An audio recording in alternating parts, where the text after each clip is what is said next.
नमस्कार। आकाशवाणी देहरादून से प्रस्तुत हैं प्रादेशिक समाचार।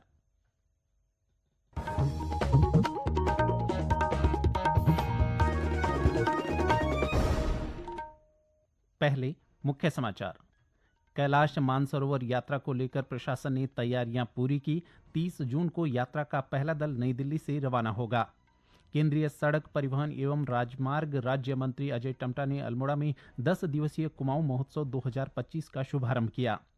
विधिक सेवा प्राधिकरण की ओर से प्रदेश के विभिन्न जिलों में चलाया गया वृहद स्वच्छता अभियान। और प्रदेश भर में बारिश का क्रम जारी। राज्य आपदा प्राधिकरण ने सभी जिलों के प्रशासन को सतर्क रहने के निर्देश दिए हैं। प्रादेशिक समाचार के साथ मैं संजय भंडारी। और अब समाचार विस्तार से। पिथौरागढ़ जिले के लिपुलेख दर्रे से 5 साल के बाद शुरू हो रही कैलाश मानसरोवर यात्रा की तैयारियों को प्रशासन ने अंतिम रूप दे दिया है। जिलाधिकारी विनोद गोस्वामी ने यात्रा की नोडल एजेंसी कुमाऊं मंडल विकास निगम के साथ ही सेना, आईटीबीपी, बीआरओ और स्वास्थ्य विभाग के साथ बैठक कर यात्रा की तैयारियों के बारे में जानकारी ली।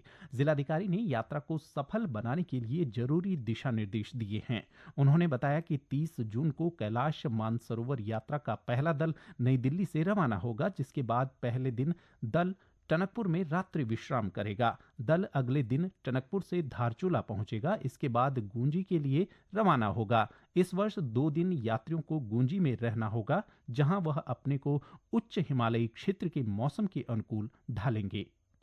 30 तारीख यात्रा जब प्रारंभ होगी तो उसके संबंध में हमने सारी तैयारियां कर ली हैं। जो केएमएन है, पुलिस है, आईटीबीपी और स्थानीय प्रशासन के स्तर पर लगातार मीटिंग्स वगैरह हुई हैं। इसमें इंडियन आर्मी का भी जो है हमें बॉर्डर एरिया में जो है सहयोग मिलेगा। इस बार की जो यात्रा का जो विशेष चीज है वो ये है कि गुंजी में 2 दिन हॉल्ट रखा गया ताकि एक्लेमेटाइजेशन हो। पहले जो है ये लोग पैदल आते थे तो उनको अलग अलग जगह एक्लेमेटाइज हो जाते थे। लगभग 6 दिन की यात्रा रहती थी।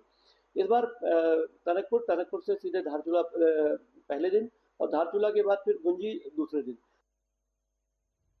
लंबे समय बाद हो रही कैलाश मानसरोवर यात्रा को लेकर क्षेत्रवासियों में भी काफी उत्साह देखने को मिल रहा है। स्थानीय निवासियों का कहना है कि यात्रा शुरू होने से जहां सीमांत क्षेत्र के लोगों को रोजगार मिलेगा, वहीं यहां पहुंच रहे यात्री यहां की संस्कृति और सभ्यता से भी रूबरू होंगे। क्योंकि 5 साल बाद ये यात्रा शुरू हो रही है और कुमाऊं मंडल विकास निगम से लेकर सभी प्रशासन यहाँ पर लगा हुआ है और क्षेत्र की जनता को भी काफ़ी उत्साह है कि जो यात्रा चल रही है इससे लोगों को रोजगार भी मिलेगा। जो नए पर्यटक आ रहे हैं उनको भी उत्साह के साथ यहाँ पर दर्शन करा रहे हैं और पहला दल जल्द ही पहुँच रहा है। मुख्यमंत्री पुष्कर सिंह धामी ने कहा है कि मजदूरों के लिए कई निर्णय लिए गए हैं, साथ ही उनके परिवार के हितों के लिए सरकार काम कर रही है। प्रधानमंत्री नरेंद्र मोदी ने भी इस दिशा में काफी प्रयास किया है और उत्तराखंड सरकार भी इसी दिशा में आगे बढ़ रही है। ये बातें श्री धामी ने हरिद्वार में भारतीय मजदूर संघ के सम्मेलन के दौरान कही। उन्होंने कहा कि हमारा प्रयास है कि सभी को सुविधा मिले। अल्मोड़ा के राजकीय इंटर कॉलेज खेल मैदान में 10 दिवसीय कुमाऊं महोत्सव 2025 का केंद्रीय सड़क परिवहन एवं राजमार्ग राज्य मंत्री अजय टम्टा ने शुभारंभ किया।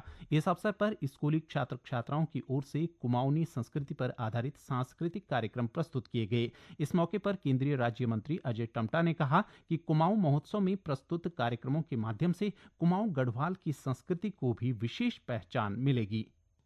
जो हमारे संस्कार है, संस्कृति है, जो कुमाऊं गढ़वाल का इतिहास है, हमारी बहुत सारी प्रतिभाएं उत्तराखंड के अंदर है। खेल प्रतियोगिताओं के माध्यम से या अन्य अन्य प्रकार की जो उनकी कलाएं हैं, जो उनको ईश्वर ने दी है, उसको प्रदर्शन करने का अवसर मिलेगा। इसके लिए मैं कुमाऊं महोत्सव के सभी आयोजकों को बहुत बहुत बधाई देता हूँ, शुभकामनाएं देता हूँ। महोत्सव में उत्तराखंड के अलावा बाहरी राज्यों के व्यवसायियों द्वारा व्यावसायिक प्रदर्शनी भी लगाई गई है। ये समाचार आकाशवाणी के देहरादून केंद्र से प्रसारित किए जा रहे हैं। ताज़ा समाचार के लिए आप हमारे सोशल मीडिया एक्स व Facebook page Akashvani news Uttarakhand को फॉलो कर सकते हैं। साथ ही ये समाचार हमारे YouTube channel Akashvani news Uttarakhand पर भी उपलब्ध हैं। बागेश्वर जिला विधिक सेवा प्राधिकरण की ओर से नगर क्षेत्र में विशेष स्वच्छता अभियान चलाया गया। यह अभियान नगर के 3 प्रमुख स्थलों नुमाइश खेत मैदान, बागनाथ मंदिर, सरयू नदी किनारा और भागीरथी बाईपास से जिला चिकित्सालय मार्ग पर आयोजित किया गया। स्वच्छता अभियान का उद्देश्य सार्वजनिक स्थलों की सफाई सुनिश्चित करना, आमजन को स्वच्छता के प्रति जागरूक करना और पर्यावरण सुरक्षा में जन भागीदारी बढ़ाना रहा। जिलाधिकारी आशीष भटगई ने बताया कि स्वच्छता सिर्फ एक दिन का कार्य नहीं है, बल्कि इसे जन आंदोलन के रूप में अपनाना होगा। हम लोगों के द्वारा बृहद सफाई का जो अभियान था वो चलाया गया था। उद्देश्य यही है कि एक सामाजिक जागरूकता उत्पन्न करना, सामुदायिक सहभागिता बढ़ाना, ताकि सभी लोग इस कार्य में लगें और निरंतर ये कार्य होते रहना चाहिए। तो इसके लिए भी निर्देशित किया गया है कि समय समय पर हम लोग इस तरह के आयोजन करते रहेंगे। साथ ही साथ NSS NCC की टीम के जो वॉलंटियर्स हैं उन लोगों के माध्यम से भी लगातार ये सफाई की कार्रवाई चलती रही। उधर टिहरी जिले के पंछी कुंज बादशाही थौल में भी वृहद स्वच्छता अभियान आयोजित किया गया। जिला प्रशासन ने जिले के सभी अधिकारियों को स्थानीय निकायों, तहसीलों, कार्यालयों और अन्य क्षेत्रों में स्वच्छता अभियान चलाने को कहा। इसके अलावा चंपावत जिले के विभिन्न स्थानों में भी वृहद स्वच्छता अभियान चलाया गया।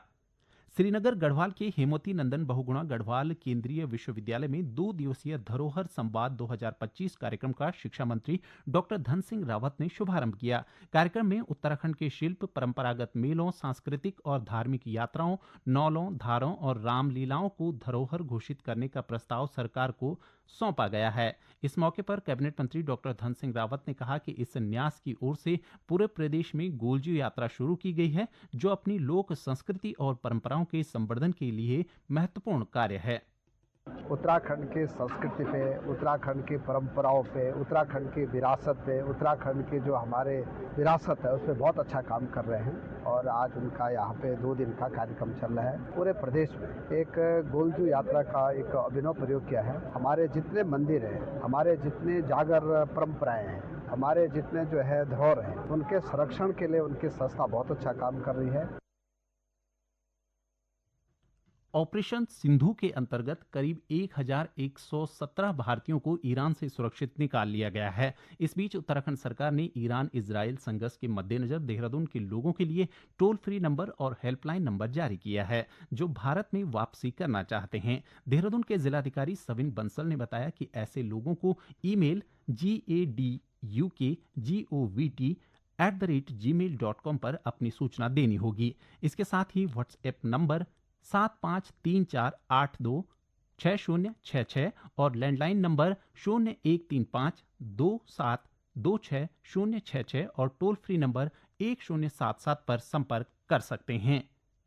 पूर्वोत्तर रेलवे की इज्जत नगर मंडल ने झांसी और लालकुआं के बीच वीरांगना लक्ष्मीबाई समर स्पेशल ट्रेन चलाने का निर्णय लिया है। यह ट्रेन 24 जून से हर मंगलवार को झांसी से शाम 8:15 पर लालकुआं के लिए रवाना होगी और वहीं 25 जून से प्रत्येक बुधवार को लालकुआं से दोपहर 12:20 पर झांसी के लिए लौटेगी, जिससे उत्तराखंड, उत्तर प्रदेश और मध्य प्रदेश की यात्रियों को सुविधा होगी। पूर्व केंद्रीय राज्य मंत्री एवं नैनीताल ऊधम सिंह नगर संसदीय क्षेत्र से सांसद अजय भट्ट का कहना है कि यह ट्रेन ऑन डिमांड के रूप में चलाई जाएगी। उन्होंने कहा कि इस नई ट्रेन सेवा से क्षेत्रीय यात्रियों को आवागमन में सुविधा मिलेगी तथा व्यापारिक गतिविधियों को भी बढ़ावा प्राप्त होगा।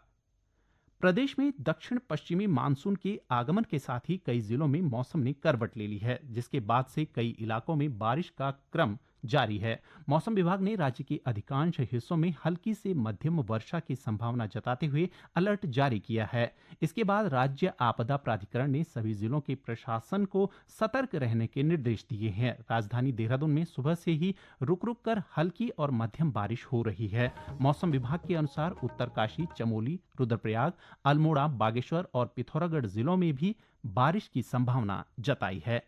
अंत में मुख्य समाचार एक बार फिर। मानसरोवर यात्रा को लेकर प्रशासन ने तैयारियां पूरी की। 30 जून को यात्रा का पहला दल नई दिल्ली से रवाना होगा। केंद्रीय सड़क परिवहन एवं राजमार्ग राज्य मंत्री अजय टम्टा ने अल्मोड़ा में 10 दिवसीय कुमाऊं महोत्सव 2025 का शुभारंभ किया। विधिक सेवा प्राधिकरण की ओर से प्रदेश के विभिन्न जिलों में चलाया गया वृहद स्वच्छता अभियान और प्रदेश भर में बारिश का क्रम जारी। राज्य आपदा प्राधिकरण ने सभी जिलों के प्रशासन को सतर्क रहने के निर्देश दिए हैं। इसके साथ ही प्रादेशिक समाचार का ये अंक समाप्त हुआ। नमस्कार।